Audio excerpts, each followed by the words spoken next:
여러분들 혹시 바르셀로나에는 세계문화유산만 총 9곳이나 있고 그중 가우디 작품만 해도 7곳이나 자리 잡고 있어서 볼거리 천국인 도시라는 사실을 알고 계셨나요? 오늘은 한국인이 가장 많이 가는 유럽 도시 3위인 스페인 바르셀로나에서 꼭 가봐야 할 장소들과 입장료와 할인 꿀팁 그리고 아쉬웠던 점까지 솔직하게 말씀드릴 테니 바르셀로나 여행 같이 시작해볼까요? 안녕하세요. 일정 짜주는 여행 일자여행입니다.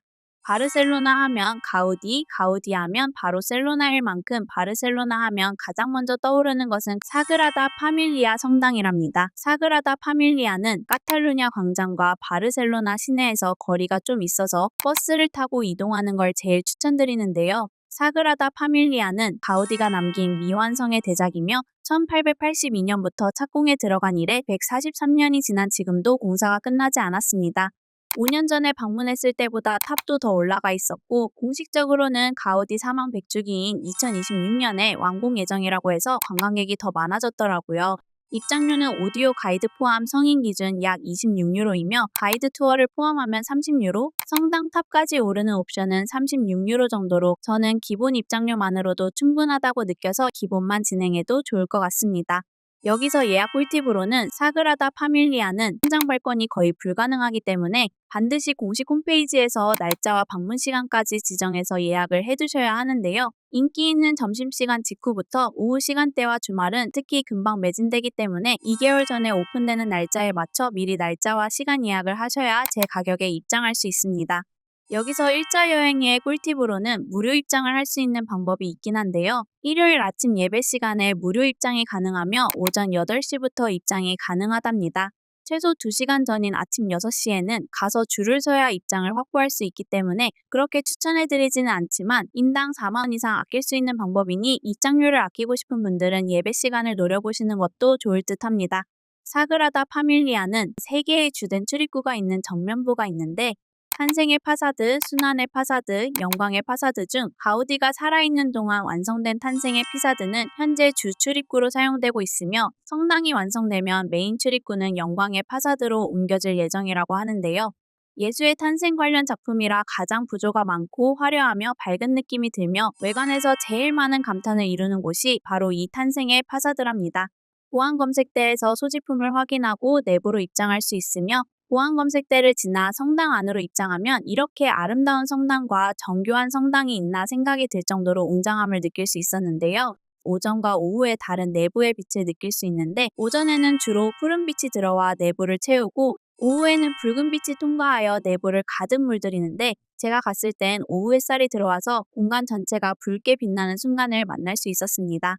사진과 영상으로는 이 웅장함이 다 절대 담기지 않는 장면이었고 30분 넘게 자리에 앉아 경건함을 최대한 느끼려고 했습니다. 사그라다 파밀리아는 50가지 언어로 주님의 기도가 새겨져 있는데 양쪽 하단에 한국어로도 적혀 있는 걸 발견하는 재미도 놓치지 말아야 하는데요.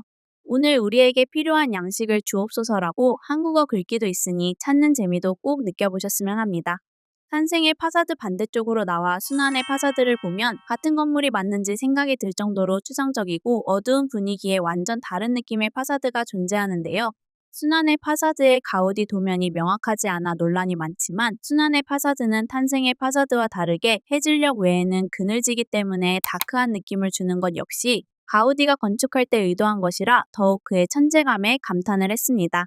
한면의 파사드 세 곳에는 예수의 12제자를 상징하는 탑 12기가 세워지며 현재 성모 마리아 탑이 제일 큰데요. 가장 마지막에 완성될 중앙의 예수 그리스도 탑은 가장 높은 탑이 될 거라고 하며 꼭대기에는 지름 7.5m, 무게 5.5톤짜리 12각 별이 있는데 밤에 야경을 보는 분들은 별만 찾아도 저기가 사그라다 파밀리아구나 하고 바로 알 수 있을 것 같습니다. 사그라다 파밀리아 포토존은 단연 이곳인데요. 탄생의 파사드 반대편 길에서 살짝 왼쪽으로 들어가는 쪽에 숨겨져 있어서 어디인지 잘 모르시는 분들이 계실 것 같은데요. 제가 고정 댓글에 위치 링크도 같이 남겨드리니 이 부분도 확인하시고 인생샷도 건져오세요.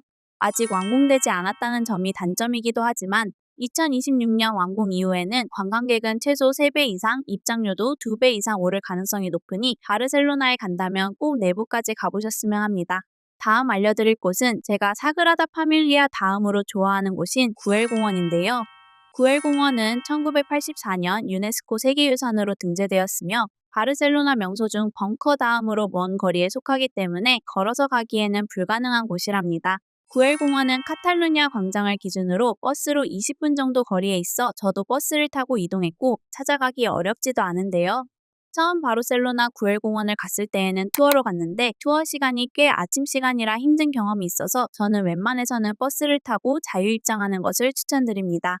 입장료는 현재 18유로로 무료 입장도 제한이 많이 생기고 계속 오르고 있더라고요.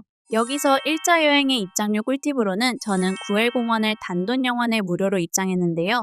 가우디메스라는 멤버십을 가입하면 구엘 공원과 몬주익 성을 무료 입장이 가능하다고 해서 한국에서 저는 미리 가입을 하고 QR코드를 통해 입장이 가능합니다. 구엘 공원은 마치 동화 속 정원 같았는데요. 트렌카디스 기법의 벤치에 앉아서 쉬면서 전망대에서 바라본 바르셀로나 시내와 바다는 갈 때마다 너무 황홀했습니다. 여기서 일자 여행의 동선 꿀팁으로는 처음에는 정문으로 입장했고 두 번째 방문은 후문을 이용했는데 후문에서 출발하는 게 내리막길이라 더 편하더라고요. 전망대까지도 편하게 갈 수 있고 전망대부터 감상하고 쭉 도마뱀 분수까지 걸어오면 돼서 저는 이 루트를 추천드립니다.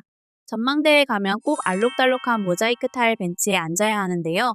이 의자는 엉덩이를 밀착해서 앉을 때 제일 편안한 자세로 있을 수 있도록 직접 설계하고 만든 거라 하는데 진짜 불편한 의자를 앉을 때마다 가우디 벤치 의자가 떠오를 정도로 매번 생각나는 의자이니 꼭 앉아보셨으면 합니다. 내려오면서 도마뱀 분수만 바라보고 많은 분들이 나머지 공간은 빈터거나 공원이겠지 하고 넘어가는데 이 공간은 가우디의 트렌카디스 기법의 정교함과 가우디의 천재적인 부분을 느낄 수 있어서 꼭 들려보셨으면 하는데요. 이 공간의 기둥들은 어디서 보든 기둥들이 처음부터 끝까지 동일하게 일직선으로 보이게 하기 위해 기둥의 높이를 각각 조절했으며 이 기둥의 선이 바르셀로나 바다의 수평선과 일치한다고 해서 리얼 이브는 천재 중 천재라고 생각이 들었습니다. 공원의 경치를 감상하면서 바르셀로나 시민들은 너무 좋겠다 생각이 들었고 도마뱀 분수는 다시 와도 또 사진을 찍고 싶게 만드는 매력이 있었습니다. 경비실을 이렇게 아름답게 지을 생각을 할 수 있나 감탄이 들고 굿즈샵은 외관도 이쁘고 사람도 없어서 저는 꼭 여기서 사진을 한 장씩 찍고 있으며 구엘공원보다 까사바트요 굿즈샵이 더 크고 예쁘기 때문에 여기는 쓱 둘러보는 정도만 더 추천드립니다. 바르셀로나 시내에서 가볍게 가우디 작품을 보고 싶다면 까사바트요와 까사밀라를 보시면 되는데 까사바트요는 가우디의 곡선 사랑을 가장 극적으로 보여주는 작품이라 느꼈고 발코니는 해골 모양의 지지대는 갈비뼈 모양으로 한 게 독특해서 그의 인체학 사랑을 느낄 수 있었습니다. 현재 까사바트요는 추파춥스 손녀분의 소유물이라 주택 입장료가 기본 29유로일 정도로 꽤 비싼 편이긴 합니다.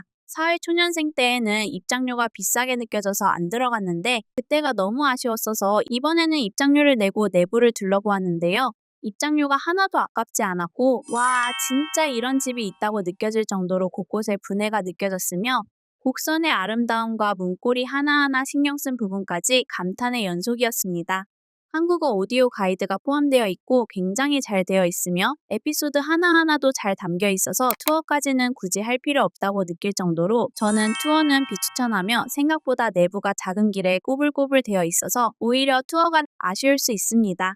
겨울에 방문했어서 야간에도 들어갈 수 있었지만 저는 시즌 느낌보다 본연의 멋을 느끼고 싶어서 낮에 방문했는데 햇살이 쫙 들어오는 주택 내부를 감상하니 이때 방문하길 정말 잘했다고 생각이 들었어서 저는 개인적으로 낮 방문을 추천드립니다.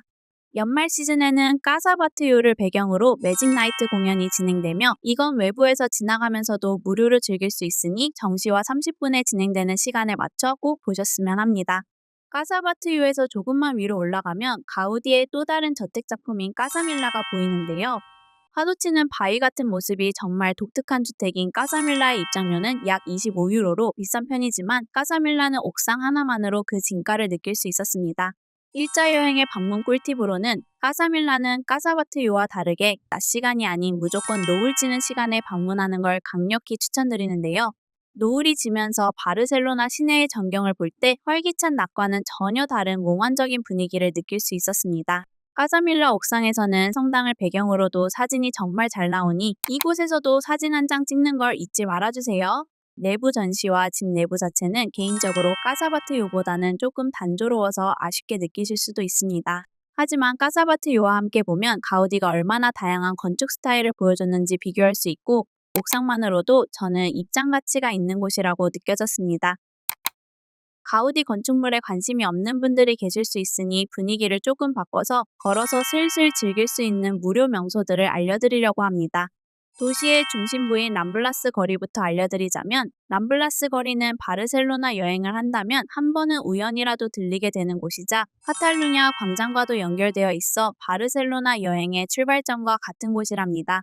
산책하듯 걸으면서 도시의 활기를 한껏 느낄 수 있고, 카페, 기념품 가게, 거리 공연이 가득해서 늘 관광객들로 붐빕답니다. 람블라스 거리를 따라 걷다 보면 자연스럽게 보케리아 시장에 도착하게 됩니다.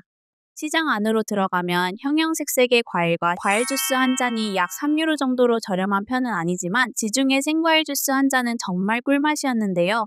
보케리아 시장은 현지인 시장보다 관광객 위주로 운영되는 곳이다 보니 비싼 곳이 많지만 이베리코 하몽 시식의 기회도 많고 꽤 맛있는 이베리코 하몽이 있으니 하몽에 관심 있는 분들은 꼭 들려보셨으면 합니다. 활기찬 분위기만큼이나 꼭 주의해야 할 점이 바로 소매치기인데요. 슬쩍 다가오는 사람들도 있고 생각보다 보케리아 시장에서 소매치기가 진짜 활발하다고 하니 가방은 무조건 앞으로 메시거나 꼭 크로스백을 챙기고 가는 걸 추천드립니다. 도심에서 쉽게 즐길 수 있는 바다도 빼놓을 수 없는데요. 그 중에서도 가장 유명한 곳은 바로 바르셀로네타 해변으로 람블라스 거리를 지나 산책 겸 걸어서 갈 수 있는 거리에, 이곳은 무료로 즐길 수 있고 탁 트인 지중해 바다와 자유로운 분위기가 매력적인 곳이랍니다. 소매치기와 도난 사고가 가장 많이 발생하는 곳 중 하나라 짐을 두고 물에 들어가는 건 절대 안 되니 물에 들어갈 분들은 핸드폰도 방수 케이스에 넣고 즐기시는 걸 추천드립니다. 다음은 바르셀로나 성당인데요. 고딕지구 근처에 있어서 한꺼번에 즐기는 분들도 많고 앞에 공연을 하거나 프리마켓이 종종 열리는 편이라 시내 구경하면서 명소까지 한 번에 들릴 수 있어서 가볍게 방문하기 좋은 곳이랍니다. 내부를 들어가는 건 그렇게 추천드리지는 않고 저는 야간 투어로 갔을 때 더 웅장함을 느낄 수 있어서 낮과 밤 모두 경험해보면 합니다. 그리고 성당을 둘러본 뒤에는 바로 옆에 고딕지구를 걸어보시면 좋은데요. 이곳은 바르셀로나 시내에서 중세적인 매력을 가장 진하게 느낄 수 있는 동네였고, 고딕지구에서는 사바테르라는 전 세계에서 유명한 수제 비누 가게도 있어서 선물용으로 사가면 좋고, 바르셀로나에서 제일 유명한 추러스 집도 이 고딕지구에 있으니 환한 낮에는 꼭 한번 방문해 보셨으면 합니다. 다만 문제는 길이 워낙 미로 같아서 낮에도 위험할 수 있다는 점이라 현지인들도 메인 골목과 길가 쪽 골목 외에는 잘 걷지 않는다고 하니 저녁 시간에 방문한다면 무조건 소수 야간 투어에 참여하시는 게 안전하고, 고딕지구 야간 투어 때에는 가우디가 만든 가로등도 보고 내전 당시 총알 자국이 그대로 남아있는 벽을 더 무게감 있게 볼 수 있어서 도시의 화려함 속에서도 역사의 무게감을 느끼게 해주는 곳이었답니다. 바르셀로나는 유럽 여행 중 파리만큼 좋았던 곳이라 꼭 다시 와야지 다짐하고 30대가 되어 다시 방문한 도시인데요. 바르셀로나는 대부분 날씨가 좋아서인지 거리를 걷는 것만으로도 즐거웠고, 길도 단순해서 유럽 여행을 처음 하시는 분들에게도 초보자에게도 정말 맞춤 도시라 큰 계획 없이 다닐 수 있는 게 매력적인 곳이라고 생각합니다. 여러분이라면 바르셀로나에서 꼭 가보고 싶은 명소가 어디인지 혹은 다녀오셨다면 어떤 곳이 가장 인상 깊었는지 댓글로 알려주시고, 또 제가 놓친 꿀팁이나 여러분만의 여행 비밀 노하우가 있다면 같이 공유해주시면 다른 분들께도 큰 도움이 될 것 같습니다.